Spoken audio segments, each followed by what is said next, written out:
the cost of living and how tariffs would impact the pocketbook. That's top of mind for voters in the new riding of Flamborough, Glanbrook, Brant North. Candidates were on the campaign trail today trying to win over voters in this short election campaign. Conservative incumbent Dan Muse knocked on doors in a watered-down suburb this afternoon at houses that didn't exist last election when Muse first won his seat.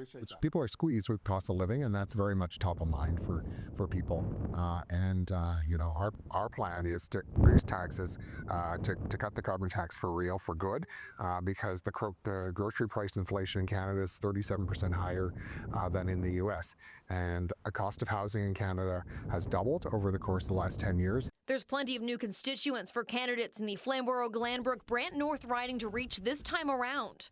Besides the growth in population, the boundaries have changed on the riding, and it now includes Paris, St. George, and more parts of Brant County. I am very concerned about what's happening in the trade war, and I really wanted an opportunity to do something about it. It's in that new part of the riding that Liberal candidate Chuck Phillips was speaking with voters today. He says constituents tell him their number one issue is voting in a leader that will stand up to Donald Trump. And they understand that the most important thing now is leadership, to choose the right leader to be able to deal with and create plans to deal with the trade war that we're experiencing. And so people have an awful lot of confidence in the experience that Mark Carney brings, and I'm very proud to be on the Mark Carney team. The American president and his tariffs are also top of mind for NDP candidate and international trade lawyer Peter Werhun.